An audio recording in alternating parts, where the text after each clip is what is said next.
Hello and welcome back to our session here last session before lunch, and it's going to be an informal conversation with Pete and I, and that's sort of what you hear people always say. This person needs no introduction. In this case, it's true because, of course, he's been in front of us and welcomely, as it were, in front of us for a number of the sessions. So I'm joined here by Pete Bombaci, who's the head of the GenWell Project, and I know when we were talking about putting this event together, I said to Pete, we really have to have an opportunity to have you on the screen and talking a little bit about what the GenWell Project is, how it came to be, how this event came to be, and what the future plans are. So I dragged him kicking and screaming onto the virtual stage to share a little bit about his own experience, how he came to this work, and what the goals of the ambitious goals for human connection that he has for Canada. So Pete, welcome. And perhaps we should begin with, when and how and what was the inspiration for the GenWell Project? Well, thanks for that intro, John. Yes, this was your idea. So if it goes sideways, it's completely your fault. This will be a great conversation, and I hope everybody goes and starts, snacking on something for lunch, because this is intended to be an enjoyable little bit of time before we kick into full-time lunch. So the original inspiration behind this was actually the summer blackout of 2003. That day I worked at a beer company, Molson Canada, and made my way home like everybody did, 4:10 in the afternoon, hot day, traffic was crazy. I had an elderly mom at the time. I rode down on my bicycle after I got home, saw the beauty of the human species during times of crisis, handing out water and ice cream and directing traffic. And that evening, I went over to a friend's house who worked at Molson, who said, hey, why don't we get a barbecue going? And got together at the house, and 2, 4, 6, 10 people came over, neighbors came over that they didn't particularly know well. And at 9:00 at night, I walked out on the main street in a street in Toronto, and I looked out from the porch and said, "Oh my God, look at all these people! They must know each other. It's so beautiful that they're all connecting on the street." And I went out and said, "Hey guys, this is amazing. I wish I lived on a street. I lived on a main street." And they said, "Oh, actually, we don't know each other." And it was right then, John, that I actually thought to myself, well, why does it take a crisis for us to actually reach out and connect with people, whether that's a neighbor or getting together with friends, family? Most of us weren't making the time to connect with the people, which now we know after 24 hours of content here, and I know that most people here already get it, that these relationships make us happier and healthier. And so that was the original inspiration. Then I did some research. I worked at Movember. I ran the Movember Canada campaign. And what really happened there was I saw that all the money was going to helping people after they got to the crisis. And yet when I spoke to a lot of the mental health experts, they never spoke about using social connection as a preventative action that could actually keep people happy and healthy. And those two things really were the inspiration behind, hey, we need to do something about this. And so in 2016, I put up a website one day that was all about catalyzing people a couple times a year. But were 2 weekends that I'd found through research were times of the year when people needed help. And that was the start of the GenWell Project. And I would say if people want to ask Pete any questions, do put something in the comments there. Or if you've got a memory of that blackout that you want to share, then share that too. I know where I was, our alarm went off in the house and it wouldn't go off. And I remember the neighbours climbing on each other's shoulders with a hockey stick and whacking the bell on the side of the house to get it to stop, which is how we met then, and we've been living there a while. So that was good. So the GenWell Project is born. I know one of the activities that you've been, the sort of flagship thing, 2 flagship things. One we heard about yesterday, which was the research piece, but I mean, GenWell is not a research organization. It's an activity. You want to get people doing things. So you mentioned the GenWell weekends. Can you tell us about that?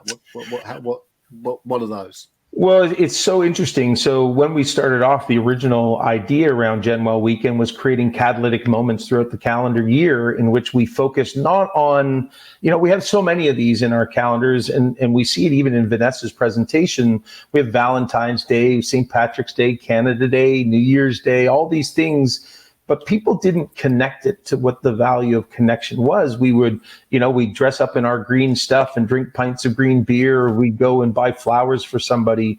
But I didn't think that deep down inside, people really articulated that it was the human connection opportunity that came from each of these occasions. And so having done the research, suicide rates are actually highest in the springtime. And people struggle with seasonal transitions. So what we articulated through GenWell Weekends is here 2 times the year where we wanted to catalyze Canadians to take action.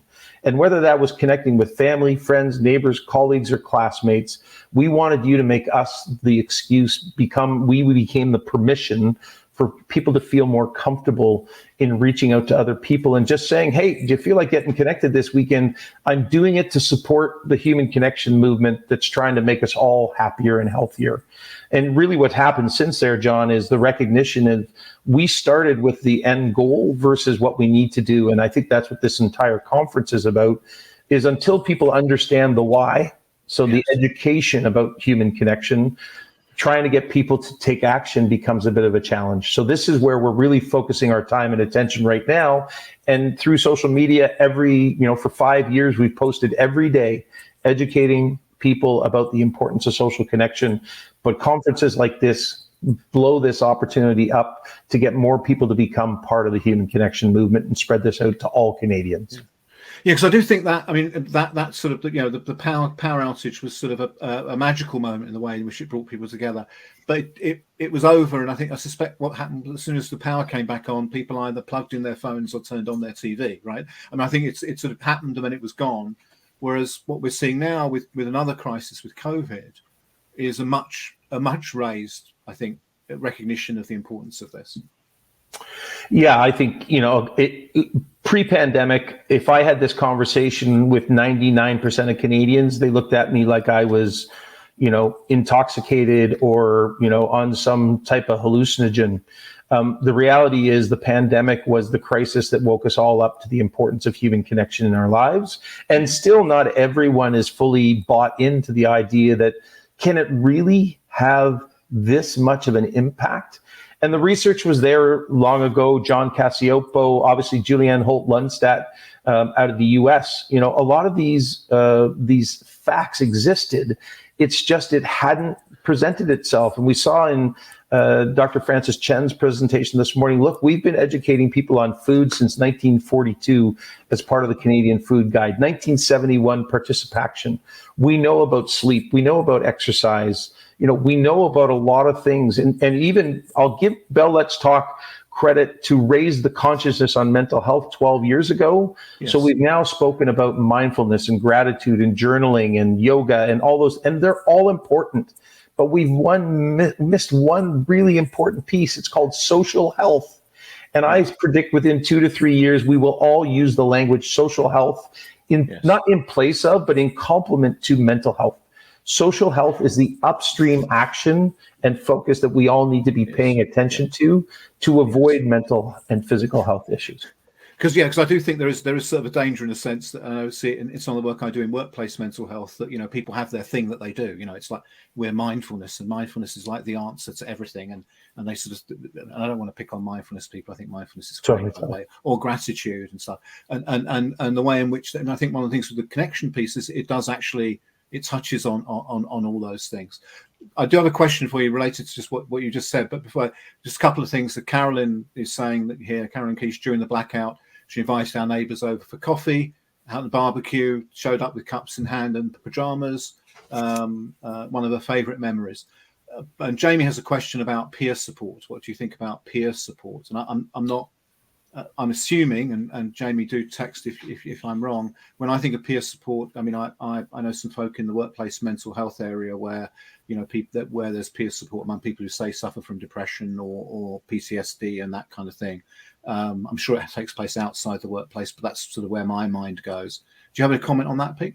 Yeah, 100%. And Jamie, thanks for all the support you've shown over the last couple of weeks as we prepared this conference. Peer-to-peer support is essential in us getting through this world. It takes a village to do far more than just raise our kids. But the one comment I make about peer support, and it's something I've commented many times on social about, is there was an article recently that was talking about the 12 things we can all do to help ourselves recover from the pandemic. And when we talked about, they talked about social connection in one context: get professional help, go get a therapist. Nobody ever talks about this as a proactive step that we can do with our neighbors, our family. We've heard about strangers. We're going to hear more about it after lunch with Gillian Sandstrom. And the reality is, peer support to me starts far upstream from having a program where we have organized peer support with other people. And this is what our message is at the GenWell Project, is we're really focusing on saying, hey, we got 38 million Canadians in this country that have an opportunity to make a difference in the life of somebody else. But most of us are walking around unconsciously, unable to recognize that just by talking, just by saying hello to somebody, you can make a difference in their life. And I think that's the only addition that I would say to Jamie and the comment about peer-to-peer. It is incredibly powerful, but we also need to recognize we can do it every day and not really call it a peer-to-peer support program. And this, peer support, is focused on, again, my understanding, specific communities. So, like I've had the pleasure of speaking on occasion with Stéphane Grenier, who's very big in the area of peer support around PTSD, and an ex-lieutenant colonel in the Canadian Addictions, Army. Or addiction would be another one. That is around 100%. sort of specific communities versus what you're saying, as I understand it, is, and the message I think is clearly, this is for everyone. This is for everyone, right? Yeah, it's for everyone, and it's about not waiting till we're in a crisis before we actually start talking to people, recognizing that, Johann Hari says the opposite of addiction is not sobriety, but human connection. Whether you're in the crisis, building connections is great to help you out of it, but hopefully we got a crisis in our healthcare system. We are bursting at the seams. And there was an article in the Globe a while back that said, hey, there's two options: community-based health, which, we've known that for some time. And, social prescribing, Kate Mulligan is doing her work along with the Community Health Alliance, trying to build community health based organizations. But then on the upside is, hey, the other option is prevention, so that we can stop the lineups at the hospitals and the doctors' offices. Yeah, and I think the analogy, I want to go back to the previous comment before we went to the audience things, and you mentioned, we've talked about physical health, so there'll be like a Canadian guideline, 150 minutes a week of aerobic activity. That's sort of a blanket thing for everyone. And then there's a food guide, eat 4 vegetables a day or whatever that is. And obviously, there are some people who've got very specific dietary needs who might need something else. And there's people who can't exercise 150 minutes a day, but let's get them out for 100. So, my understanding is that the sort of next big thing from the GenWell Project is going to be some work you're doing with the help of the federal government around creating something that's sort of analogous to that food guide or that exercise guide in social health. So can you give us a sort of a peek under the hood of what you're working on with that? Yeah, this is about creating the social connection guidelines for Canadians. And I have to give a big shout out to my good friend, Dr. Kiffer Card, who we've never met in person, but we've built a friendship. And I feel very close to Kiffer because he is the individual who stepped up and said, I get what you're doing, and we're going to work together. And this is where he became the chair of our scientific advisory panel. Kiffer wrote the grant. We had, I think, over 20 researchers across this country. Many of them are on our scientific advisory panel. Some of them are not, but they, probably are or should be, and we should all be in this together. But we will create the social connection guidelines that help people understand exactly what we are talking about. Similar to your point, food guide, we know protein, milk, candy, and, oh no, sorry, it's not candy. I thought that was just my 8-year-old. But we'll understand the value of strangers and neighbors and colleagues and classmates and community, multi-generational relationships. We're already doing a global scan of all the research that's been done around the world. We've got 2 years of the Canadian Social Connection Survey. And now the next step is, we've got 1 more year to do of the survey. And this has all been funded by the Canadian Health Research Institute to say, hey, we need to start giving people the real tips, tools, and ideas and understanding so that we can all start making social health a bigger part of our lives. Yeah. And you mentioned there that's the global reference. You're in. I mean, I know you've got a panel. There's a panel later on today where you're bringing together some of the leaders from around the world. There've been references to the UK's Ministry of Loneliness. I know Australia's done some stuff. There's the Zimbabwean friendship benches. All those things going. Are there any you maybe want to just mention now that when you saw them you just thought, wow, that's so cool. We've got to do that, something like that here. Anything from those global things? Well, there's a Loneliness Week, which actually happens in June, came out of the UK. But, I sit on this global panel called the Global Initiative for Loneliness and Connection. And we meet on a monthly basis, and we're sharing best practices and trying to help people recognize the importance of social health. What I will call out is here we are, we've been around since 2016. There's been very little funding given to anybody around the world to really move this issue forward. Dr. Vivek Murthy out of the US has highlighted many times that we may have the greatest opportunity in history right now to help get this message out because people are open to it. We heard it in Vanessa's research, but we still haven't got the government officials at the level where they understand how important this is. I might argue that we might have made different decisions on lockdowns had the people leading those decisions understood the power of human connection or the negative consequences of loneliness, disconnection, and isolation. So I think we're at a point where, this group understands it, but we need to have more conversations with all levels of government around the world so that we can make this a bigger priority moving forward. Yeah, and obviously, the government's behind your next initiative, your current initiative, and I see, that the UK, there's, it's a government thing with the minister and stuff like that. I want you to take maybe because I know there's a session again this afternoon about business. I think you're going to be part of that.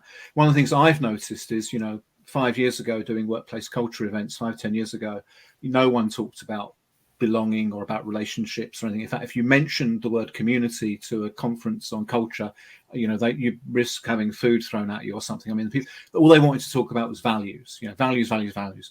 And I think now all they want to talk about is, have you seen that shift in businesses that you deal with? That is because that to me seems to be one of the areas where there's real potential to create greater connection. 100%. As you know, we've been struggling to get funding, but where there seems to be a lot of interest in the work we're doing at GenWell recently has been in workplaces.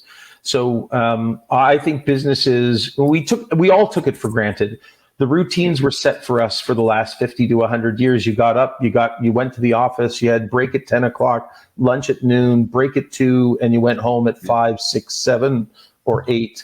And I think, it wasn't until our lives were disrupted that we really started to wake up to, the value of human connections. And yet I will still say, John, that I think it's only 10% of leaders. It is still finding needles in haystacks of the business leaders who A, understand it, and B, are willing to put money behind it because they see it as a priority, and want to change the way that they've been doing it. And I'll say we've had many conversations with business clients, and the reason they finally reach out is unfortunately they've had a terrible tragedy in their organization over the course of the pandemic.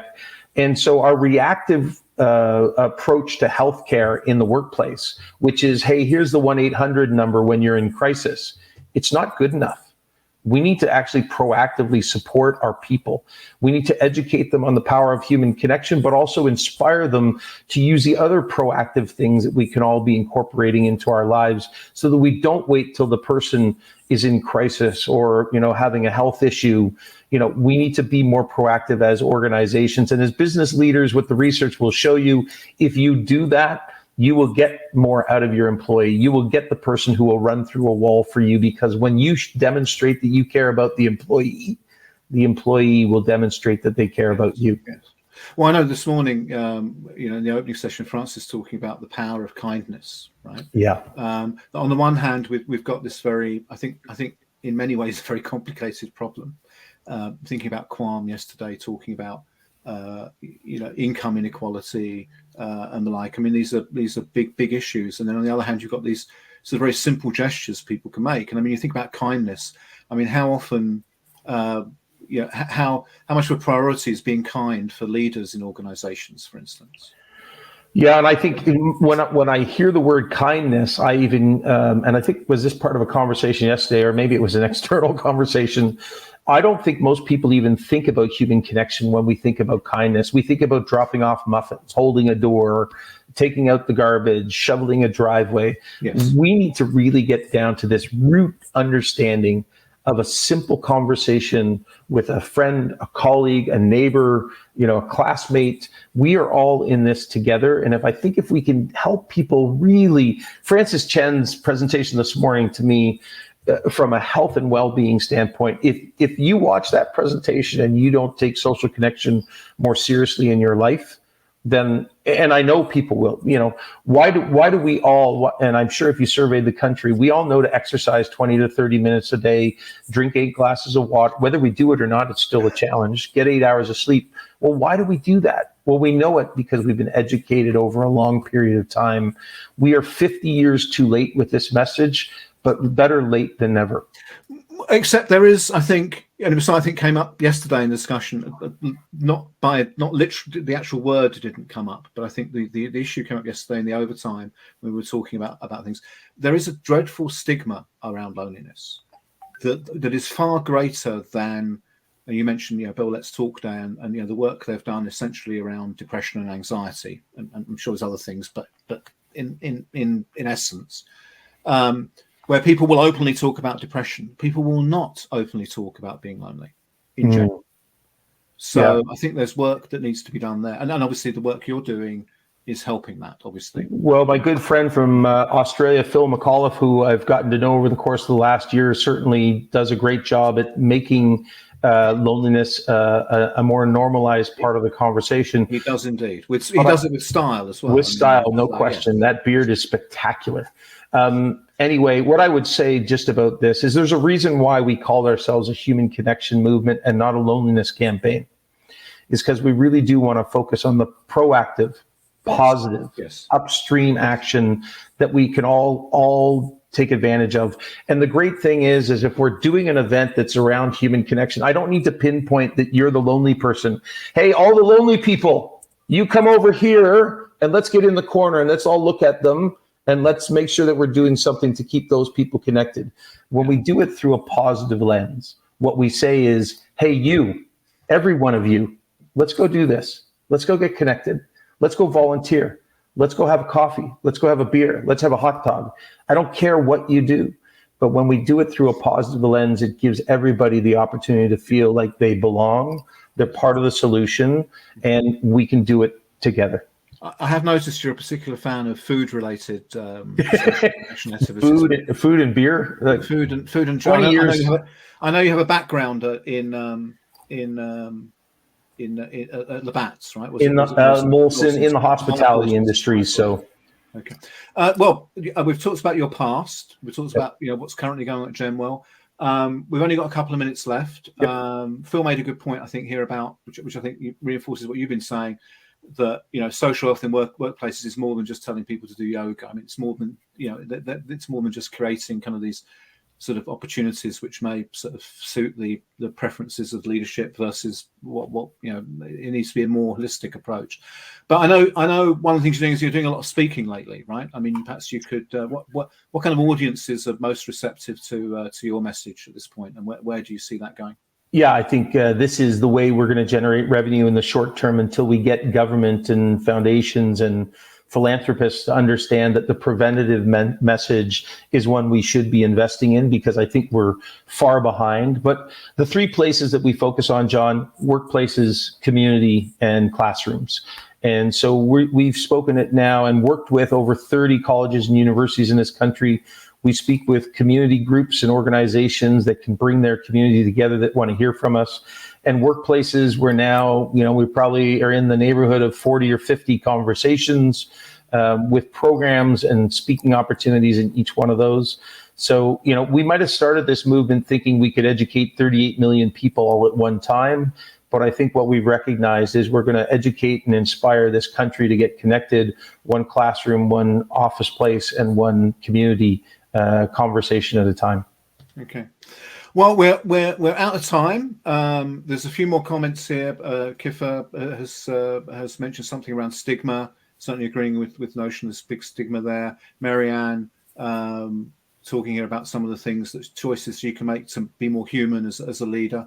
And there's also here a giant shout out for you for persevering in the early days of the GenWell, to the point where you've already got it to the point where you've got some funding for a major project that's going to have a nationwide impact over a long period of time, and also getting everyone together for this event. So kudos to you. And I think we're a minute over, so I'm gonna boot you from the stage, from the screen. Everybody have an amazing lunch. Before you go. I just want to say, movements don't happen because of individuals. They happen because of people coming together. And last night was amazing. Everybody that's on here today, this doesn't happen alone. And so I want to connect with everybody. Please reach out to me. Saw many of you last night, but together we can make the world a happier and healthier place, one face-to-face conversation at a time. John Brewer, thank you so much. My pleasure. It's always nice to. We first spoke on my podcast back in the early days of the pandemic. So I think you've made more progress than I have since then. So that's nice. That's good to see. Veronique just mentions the Resilience Project in Australia. They're worth looking up, apparently, and I'm sure there are many of you know of other things. So put those in the chat at the next session. So we're going to break for lunch for about half an hour now. Back at 1:45. We've got our last keynote presentation is going to be about little things and kindness and stuff. So picking up on some of the stuff we heard this morning and the talking to strangers piece. Then we go into some current sessions as the global approaches, business, the importance of relationships is that last session, I think. And then we're going to have a little recap, and then we've got our second overtime session, which is going to be about catalyzing human connection in the workplace. We had a fantastic conversation yesterday on being an agent of human connection. So please join us for that. It's an opportunity for some two-way video and engage in some constructive chat. And the focus is going to be on the workplace. So enjoy your lunch. See you back here in half an hour. See you in the lunchroom, everybody. Yeah.